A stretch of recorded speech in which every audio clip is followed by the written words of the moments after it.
know a second Trump administration will attack the LGBTQ community. They were very clear on that in their campaign messaging. We don't know exactly what that looks like. However, we do suspect attack on the trans community as well as an attack on equality. There is a way to take steps to preserve your relationship, preserve your family, and preserve your dignity. If you are at all concerned about how to do that, please give our office a call, ALH Law Group, 614-440-1395.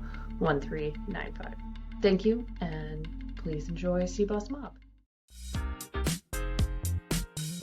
Welcome to C-Bus Mob. This is your host, Allison Harrison, and I am here with Dr. Heather Bartlett. I am going to let Dr. B tell us all about herself, and then we'll dig into the questions. Ooh, good intro. No, I'll be fast. I'm a board-certified family medicine doctor that was a little fed up with not being able to create impact for people. So short version is people come to see me for longevity. They come to see for metabolic. They want to change their body composition. They're tired of feeling fatigued and no other doctors have explanations. That's my jam. That's what I do. That's what I love. I'm in Clintonville. I know, another Clintonvillian who loves tennis. Yeah, and I love tennis and I play tennis. I pretend to play tennis. You're pretty good. All right, so I know you. I know your practice pretty well, I think. But can you tell me and everyone else, why did you start your metabolic health? Because it's not normal medicine as we kind of think of it, because it's forward thinking, not reactionary. Well, I mean, I'm sure this might ease out later, but I mean, I guess the innovation thing is running deep for me because I started the first direct primary care practice back in 2016, low monthly membership cost primary care. And the reason how I jumped to here was that once you know your patients well enough and you spend enough time with them and you expect outcomes that you're taught in medical school should be happening if somebody takes, for example, a statin or a blood pressure or a blood sugar regulating medication, you name it, that if the outcomes don't match, then the patient's non-compliant. If you know this drug's supposed to do this and the labs don't reveal it, it means they must not be taking it. And very quickly I realized that wasn't truth in that old practice. So fast forward me really knowing patients, working with having more conversations about how do we improve metabolic health? Is there a holistic, systemic way that we can do this? That I had put my thinking cap on, that I couldn't ignore it anymore. And then I started realizing, look, there are questions that need to be answered about each individual. I am pro-population medicine, preventative medicine, large-scale studies. However, when you're trying to move the needle for somebody to feel better, to change metabolic impact, you really have to dig in and look at each person in isolation. They're their own little universe. Everything about them is different than everybody else. Brothers, sisters, different genetics, different ways things splice out. And it was a reverse engineering of, oh my God, what are the questions that we actually need to know to help people move the needle faster, or that we would never be able to move the needle if we didn't do that. And so based off of that, it was reverse engineering. I need to know about people's genetics at a high level.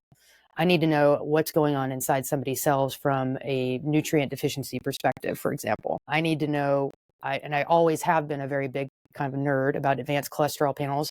I need to keep going down that path and see what's happening with people. I need to look at other genetic testing, MTHFR testing, right? So it was all of these things that, what is all of this stuff that we're not really looking at? And we just talk to people very quickly, typically in medicine, and say, well, got a pill for you. And it's not that pills are bad or prescriptions are bad, but it's like, if we're really trying to move the needle in a holistic way, it is a deeper investigation of each person and making changes according to that. And so that's how I got to where I'm at now, and why even past the direct primary care practice, I shut it down because I said, really, I need to focus on this. All the attention needs to go to this.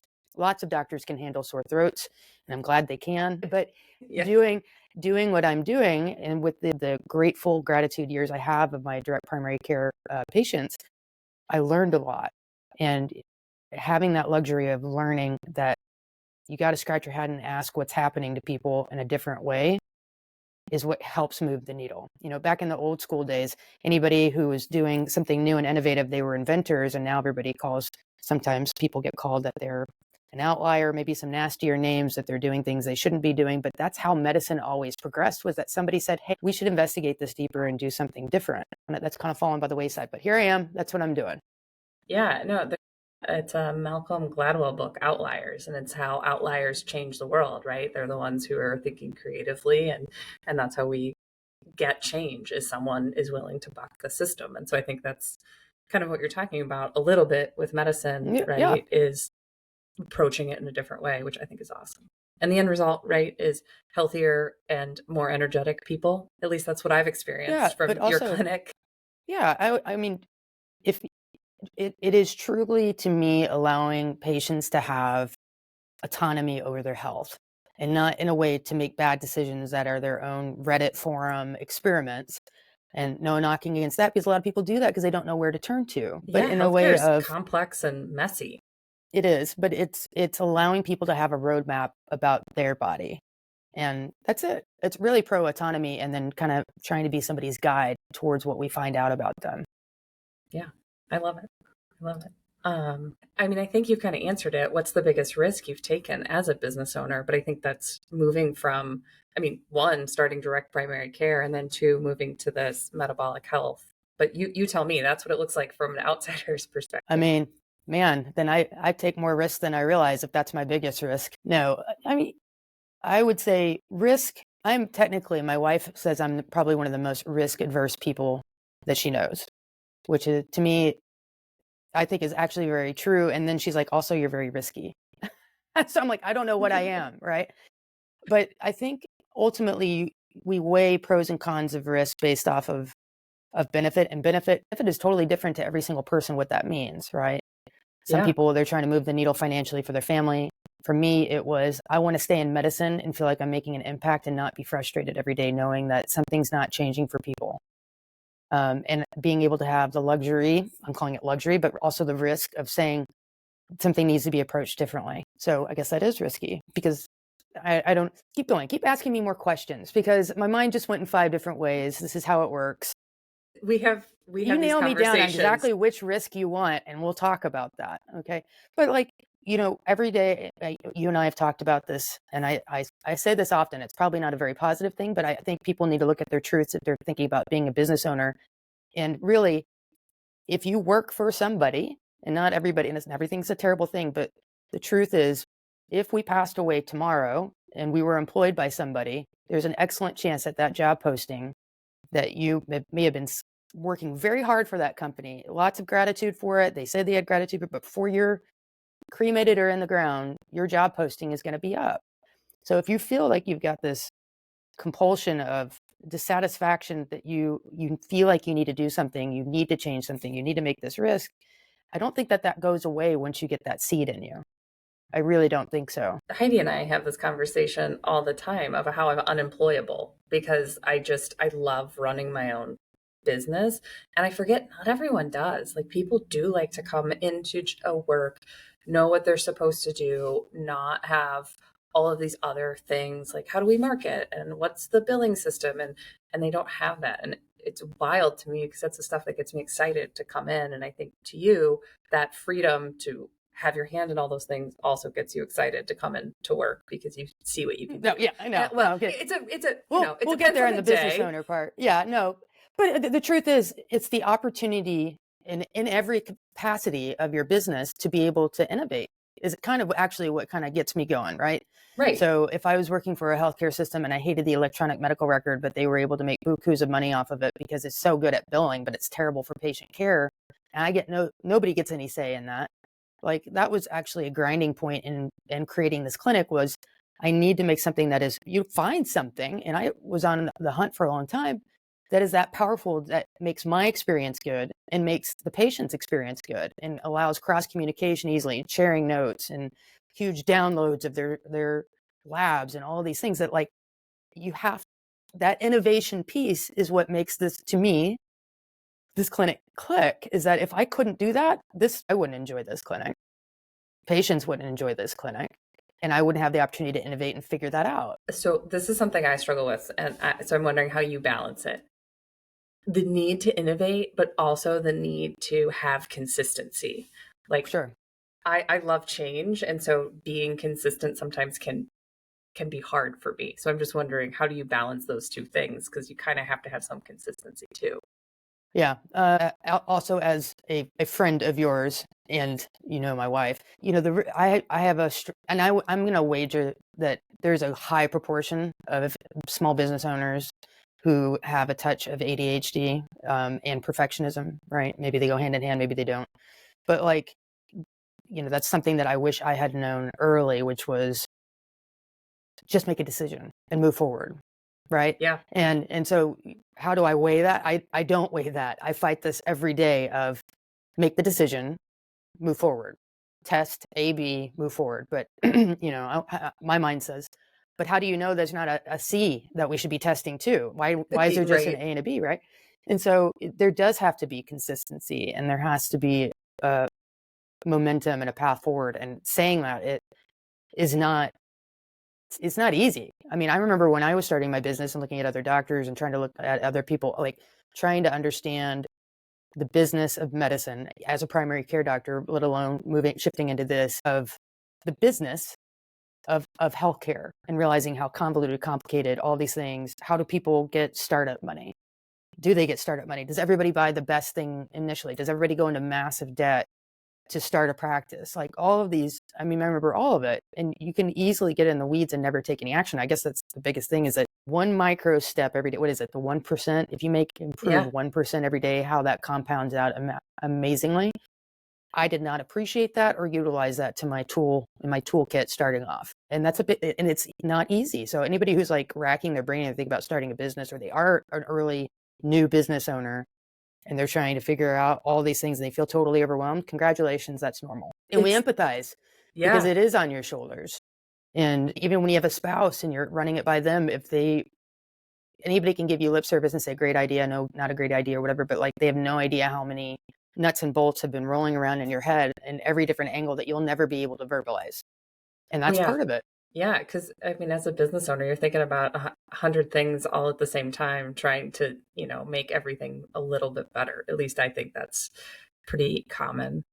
I mean, what's one thing if you were talking to someone who's thinking about starting their own business today, like what's the one piece of advice you wish someone would have told you before you started? Instead of looking at what everybody else is doing, think of what works for you, right?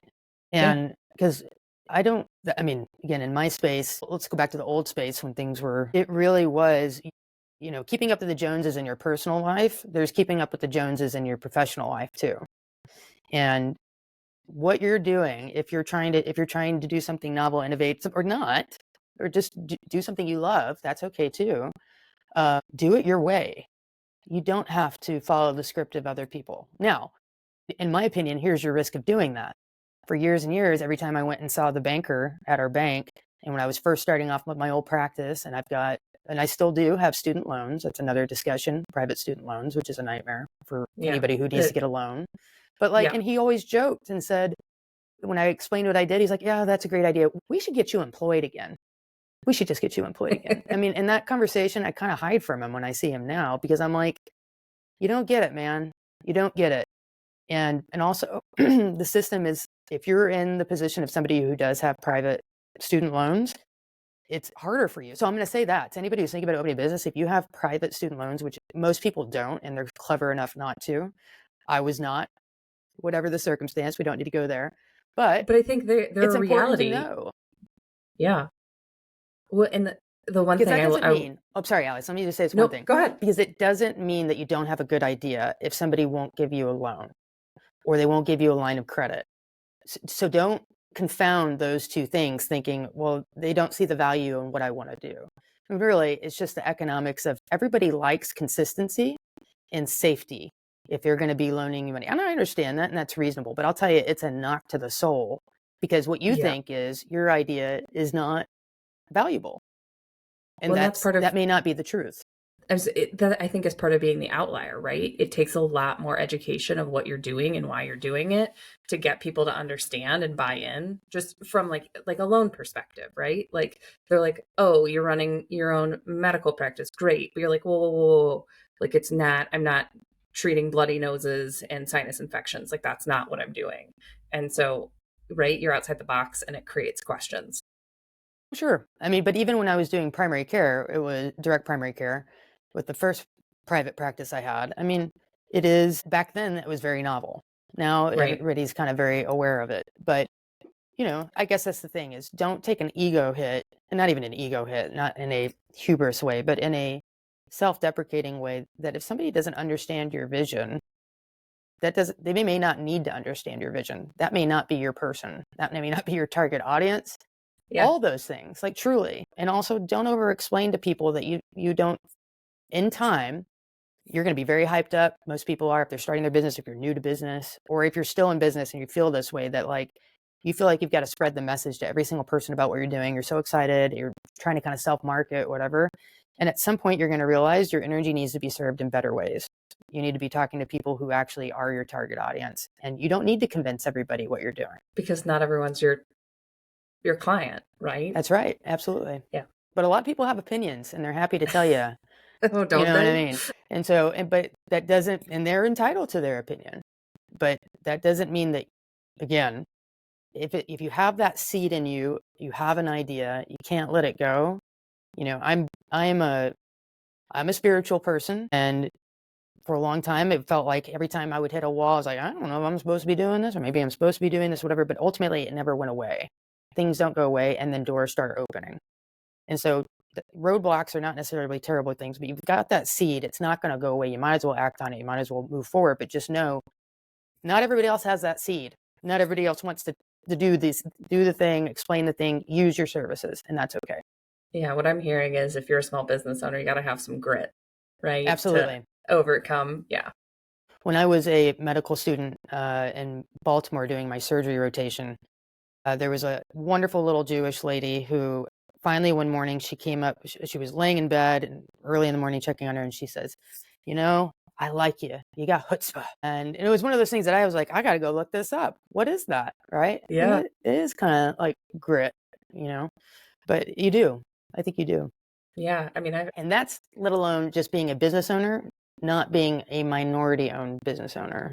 Well, right. And that's what I was going to ask you. So like I've heard, right, my law practice is I help car dealers and estate planning for the queer community. I've had so many folks say like, how can you do that? You can't do that. I'm like, well, that's me. That's who I am. I'm going to do it. So if you tell me the marketing message doesn't make sense, I will be headstrong and we'll figure out how to do it. But it kind of plays into, yeah, it's a weird mix. But I am queer, right? And so like, why wouldn't I serve that community? So yeah, that one of my questions was like, how does being a minority business owner really like have its advantages, and what challenges or walls have you hit from that? Great question.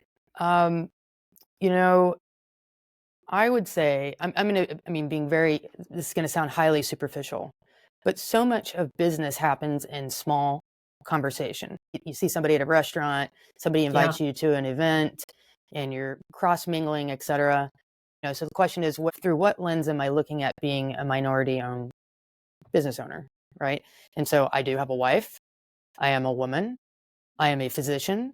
I have my own practice. I'm doing my own thing within medicine. Mm-hmm.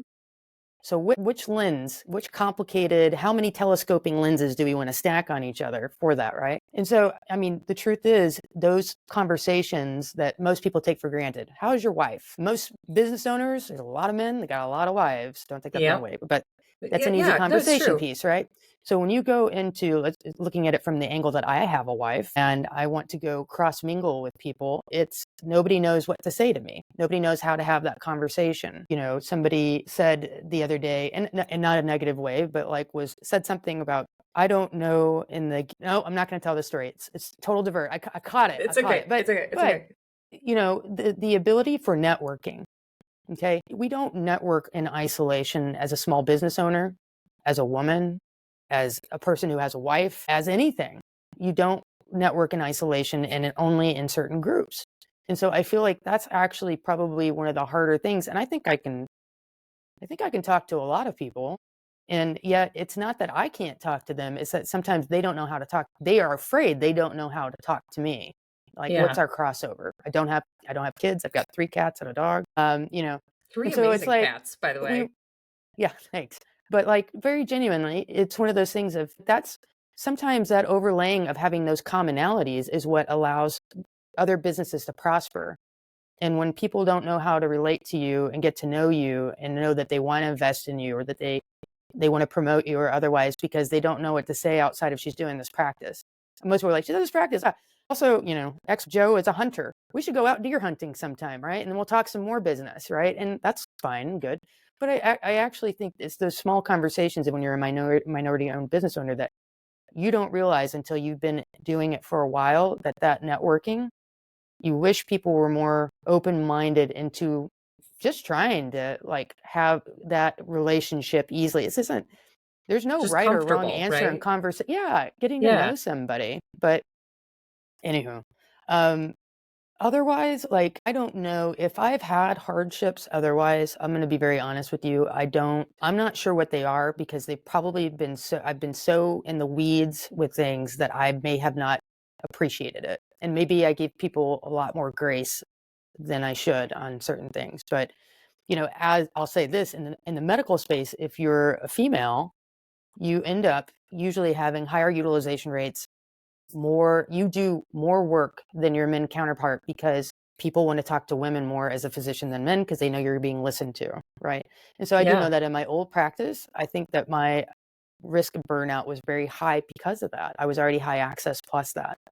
So, I would say healthy boundaries and also trying to break boundaries at the same time, in those micro conversations. Yeah, I think it's funny you bring up the point about people want to talk to women. I remember I had this was a couple of years ago, someone reached out to us because we were an all-woman firm, and he was like, I want to work with you. A man said that because he's like, you listen, you don't have an ego. He didn't know me from Joe Schmo, but that was his perception from prior interactions, and it just kind of hit me. I've never had that context, Rolodex, what have you for it.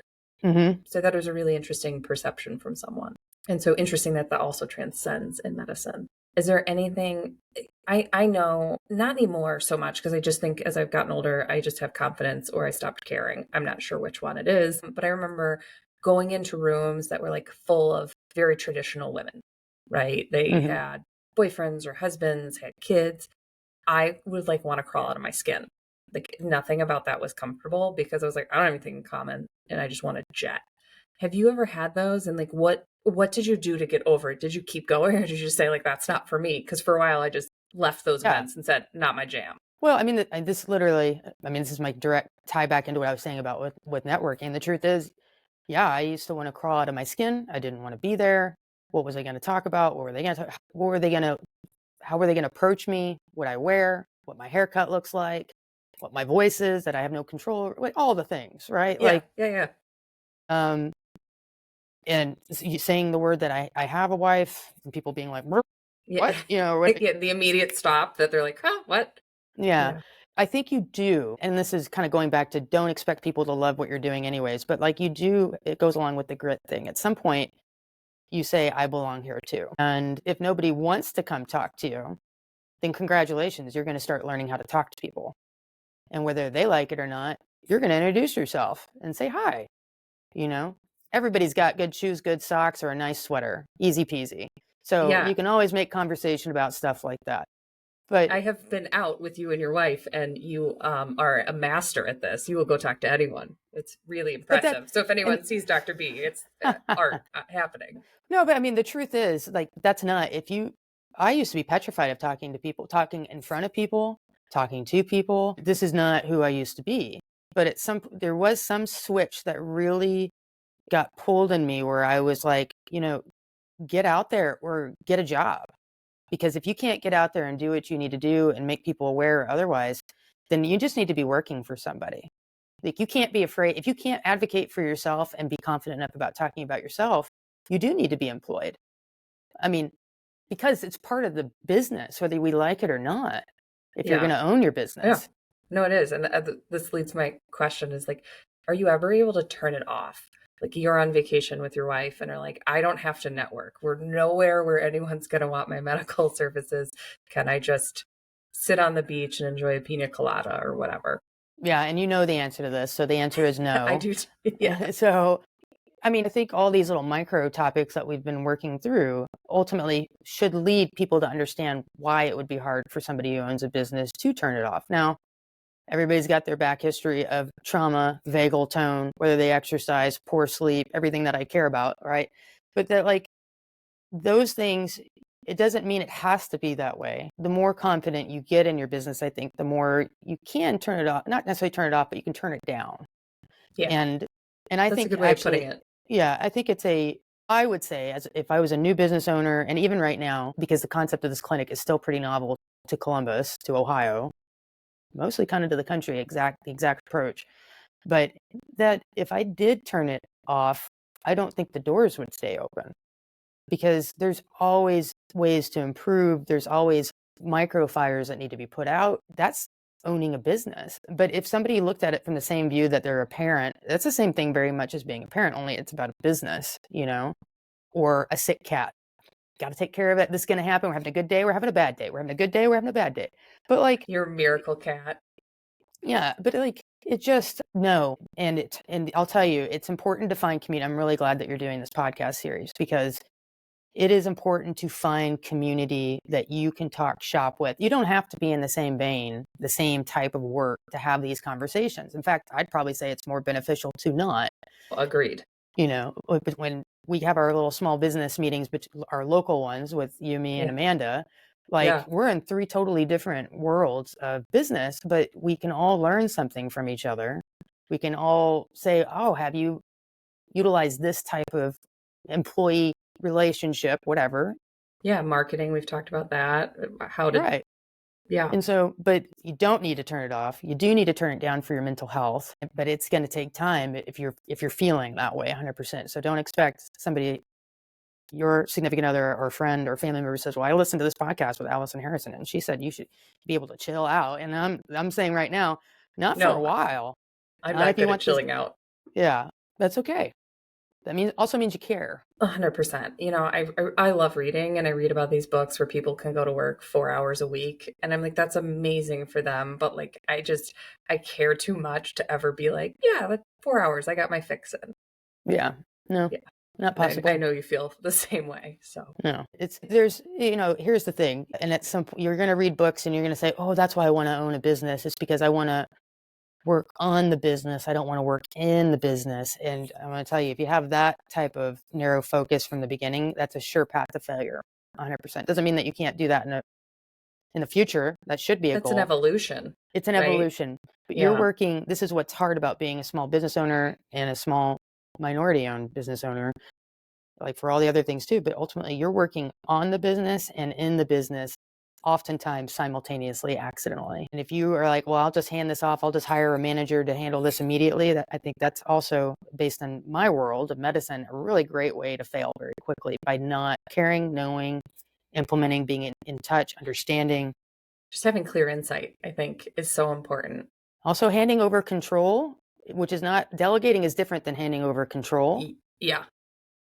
It's your business, it's your name, it's your investment on the line. So think it through before you start something. If you're like, oh, this sounds like fun, I want to start a business and I'm going to have other people do it, think those things through. I remember I talked to someone once, they're like, oh, I want to own a business so I can work less. And I just laughed.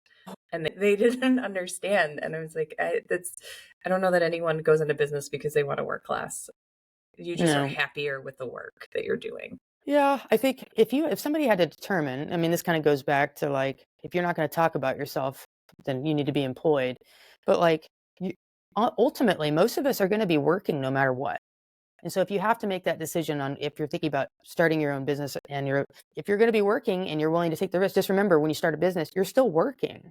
It doesn't give you this fancy title immediately, unless I don't even want to get into the ifs. We'll just say everybody is starting at Yes. But you're working. It is work. And it may be work that's not generating income. Thinking about your business. I mean, that's the hard part that a lot of people don't understand. The number of hours that I spend thinking about cash flow planning, the number of hours about, well, what do I need to invest in next? What cash flow from, I need to order a big batch of labs that are pretty expensive that I have to prepay for. Marketing. All of that thought, all of that time is not, I don't earn money during that time, but it has to be done. Yeah. And so I think that's hard for people to understand too. We just added another employee at the firm, and I was here late trying to reset the computer to like clear it so that they could start with like that stuff people don't think about. Like, oh, don't you have an IT department? No, it's a small company. No, I am the IT. Yeah. which is not always the best, but it is what it is, right? Like you have to learn how to do all these things that don't make money, but will. But also that and this is the thing, the grit and the ability to get your hands dirty and whatever that looks like. If you're a small business owner, it's a necessity. You'll bleed cash so quickly by saying, "Oh, I'll just hire somebody for this, this, this, this." Don't do it. If you're lazy or you want this to be easy, don't do it, because that investment is important. Because also, how do you know if you don't know some of the basics, whatever you're doing, if something's being done well or not? Right. Or are they just taking your money? One of my best friends from medical school, she owns 3 urgent cares in a larger town west of us. And she's a smart lady. And she called me out of the blue, thank God. And we talked business too. And she knows, she said, I almost went bankrupt because somebody was not billing for me. And I didn't know. I was trusting the person. Things weren't adding up. What was changing financially, it didn't add up, but I trusted the person, right? And this person, there's no reason not to trust this person. She knew from another job, et cetera. But like ultimately, because even if you trust people and you know what needs to be done, these things can still happen. But it's more likely to happen if you haven't gotten your hands dirty, if you don't understand how things work. It's trust but verify too. Like you may have the best team in the world, but you still have to verify, because it eliminates that what if, and also kind of the trauma you may have had because someone didn't. And so if you're checking one, you know your team's doing the work, you're doing it well, but you're also eliminating that like worry that I think sits in every business owner, right? Like yeah. A sense of urgency in my mind is healthy, right? And I do. Yes, I think that. But for anybody that you ever employ, very likely that sense of urgency will not be there. You can just you get lucky. Some people will, but like, just expect, because this is your business, that sense of urgency will always be 10 times bigger than anybody else's. And that's the same thing sometimes when you hire out for certain things. It's like, crud, my internet went down today. I literally can't do my Zoom consults. I can't do my lab reviews. Yeah. So what am I going to do? Just say, well, it's not working. I need to call somebody and sit here and do this, and say, I'll wait for them to show up, which will be in 2 days. You know what I mean? Instead of being like, unplug, replug, restart, reboot, hit the button. The basic of all technology, turn it off and turn it back on. Yeah. But look for an update. Did I miss an update? But like the basic problem solving. Yeah. You got to be willing to try. Before I was a business owner, I would advise business owners. And I always said, no one's going to care as much because their name's not on the front door. Right. And it was car dealerships. And most of the time it was literally their whole name, insert manufacturer. So so-and-so Chevrolet, so-and-so Honda. And so like literally their name was on the door. And I'm like, no one's going to care because no one else's name is on that door. And I think the same is true, even if it's not your name, right? MetaboLab is not Heather Bartlett. It's not Dr. B. It's very much your name, your brand, your baby. And so I don't think anyone has that same mental investment in it that you do. Yeah. Same thing with ALH law. Absolutely. I mean, again, it's just not a bad thing, but it is what it is. And it's reality, and that's okay. 100%. Well, Heather, I have enjoyed this conversation immensely. It's not all negative though, right? Let's just clarify that it's mostly positive. I wasn't trying to be a negative Nancy here, but I think part of the disillusion of starting a business is that if somebody, like you said, reading the books, like 4-Hour Workweek, Tim Ferriss, whatever, that it's like, depending on your profession, that's not reality, but you have the ability to change things the way you want to. And I think the flexibility is key, right? Like I have the flexibility. Should I want to leave at 2:00 someday, I can. I'm not tied to it. Most of the time I don't want to because I'm so excited about some project I'm working on. And I think the same is true for you, right? You have that flexibility. You can take off and go to a tennis tournament or a golf outing or what have you, because it's your business. You're not asking permission. Absolutely. But by the same token, I'm working in the business and on the business, which means that's my income loss if I decide to do that. So, but the flexibility is important. The ability to innovate, the ability to allow that seed that's in you to grow and not wait 10 years and say, gosh, I should have, and then start 10 years later or resent yourself or your spouse or somebody who said you shouldn't do it. Being a small business owner, it's not easy, but it's rewarding. You having these conversations with other small, especially minority-owned business owners, It's critical because there's not as many of us. That's just based off of stats, right? So people also, we don't want to be like, oh, great, you're a minority and you want to start a business, you should do it. It just, yeah. You want to give real life to it, right? Like, what does it take? Just think things through. It doesn't have to be as hard, but it is rewarding. It is rewarding. Well, thank you. I've enjoyed the conversation. I have too. I ask everyone this. What is your favorite book that has helped your business? Well, it feels like right now I'm going back in time a little bit because I think it's actually very relevant, not just to my personal life and my work life very much overlap in the sense of everything I feel like goes back and forth, whether I like it or not. So I would probably say Mise en Place. And it's a book Who's it by? I can't remember I'm sorry to say this, I can't remember the author, Okay. but it basically talks about the idea of chefs when they're doing mise en place, doing all their prep the night before, the day before doing service. So cutting all the vegetables, peeling them, all the prep, like the intricacies of how not being set up allow you to fail faster, don't allow you to succeed, create mental anguish versus a sense of accomplishment. And it's all about basically preparing for the next day and taking that chef's view and applying it to life and to business. And, if I had to say one thing, I've said this to you before, but like, it's very easy to make things very complicated owning your own business. And I'm very much so trying to work on subtract in my personal life, subtract in my business, subtract in stuff.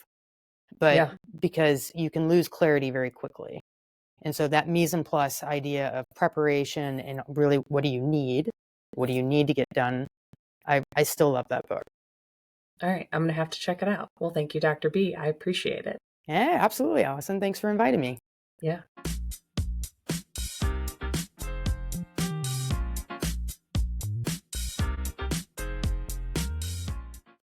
Going into a second Trump term can be very scary for the LGBTQ community. All of the ads leading up to the election made very clear that we are in the center of the target for Trump 2.0. There is a way to take steps to preserve your relationship, preserve your family, and preserve your dignity. If you are at all concerned about how to do that, please give our office a call, ALH Law Group, 614-440-1395. Thank you, and please enjoy C-Boss Mob.